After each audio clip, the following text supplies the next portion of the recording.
Ndabasuhuje inshuti zanjye bavandimwe, ni ubuhamya bukomeye ngira ngo izi nkoko uko uzireba, iyi ni umunsi wa 50, ejo zizuza uwo munsi wa 50, uyu ni umunsi wa 49, ariko uko uzireba uko ureba zimaze kungana, ni ubuhamya bukomeye, ni uburyo nanjye bintungura rwose, aho dutangiye korora tuzifata neza, tuziha amazi, twigiza amazi hejuru, tugira za tekinike zose nigeze kubabwira, tuziha amavitamine neza, tuziha amazi ku kigero gikwiriye. Ni ubwa mbere, ni ubuhamya bukomeye bukwereka ko rwose ni igihe gito inkoko zigatangira gutanga umusaruro. Izi nkoko ndahamya neza ko zizagira amezi 3, zizuza iminsi 90, amasake ariya nkoko zo kujya zigurishwa. Rero nawe mu gihe gito, ni tekinike nziza, ni uburyo bwiza, usomye bino bitabo by'abaveterineri bigisha korora inkoko, amavitamine yo kuziha, uburyo zifatamo, ni igihe gito cyane zigatangira kuguha umusaruro, kandi zikaguha umusaruro mwinshi mwiza kandi ugezweho.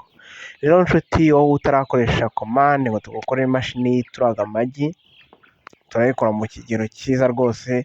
Twandikire kuri WhatsApp kuri 0782999351, cyangwa se Tigo nayo iri kuri WhatsApp 0726205339. utwandikire tugukorere, maze nawe ukirigita ifaranga mu gihe gitoya. Nimba rwose ujya ugira ikibazo cyo kuvuga ngo amafaranga yarabuze, nta kazi mfite, nawe uyu munsi ushobora gutangira akazi kawe. Himba akazi kawe ukikorera ku dufaranga duke cyane, ugura imashini, ugushaka amagi, ubundi uhita ukora umushinga wawe w'ubworozi bw'inkoko mu gihe gito cyane kitari kera, utangiye ubona amafaranga. Kuko nimba uburyo bushobora kuduha umusaruro kugera ku rwego rw'iminsi 49, inkoko iyo imaze gupima inusu kandi ari inkoko isanzwe, ni uburyo bwiza nawe wakoresha, wakita ku nkoko yawe ikaguha umusaruro, kandi ikaguha umusaruro mwinshi. Duhamagare rero tugukorere imashini, utwandikire kuri WhatsApp tukubwire ibisabwa.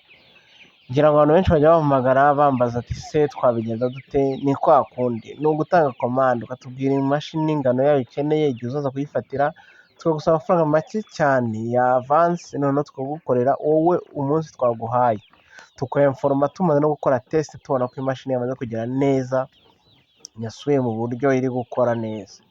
Noneho wowe ukaza tukagukorera, ukaza uje gutwara imashini, kandi mu masaha 2 cyangwa iminota mu isaha imwe tumarana tuganira, umaze gusobanukirwa uburyo uzayikoresha. Bitavuze ko telefone yacu nimba ujya uyigerageza umunsi ku munsi, tuba turi online, urayitwandikira cyangwa ukaduhamagara, n'ubundi tukongera tukaguha informa, tukakubwira ukuntu bimeze, tukagufasha. Ikibazo cyose wagira tuba duhari. Aya matara yo mu mashini, amaregulateri y'iyo mashini, amavandarateri, amadabuta yazo, byose turabigira. Rero hari ibintu nibutsa aborozi, ikintu cya mbere ni ukumenya guha inkoko zawe urukingo. Ukaziha urukingo, ukaziruhera igihe, kandi ukaziha neza, ukaziha amazi yo kunywa.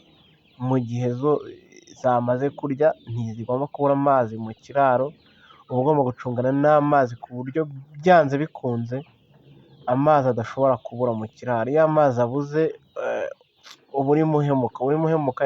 Inkoko zigira umwuma mwinshi, zikaba zagira ikibazo, ariko ubwo ubimenye ntabwo bizongera, uzakora uko ushoboye kose amazi ntaburemo.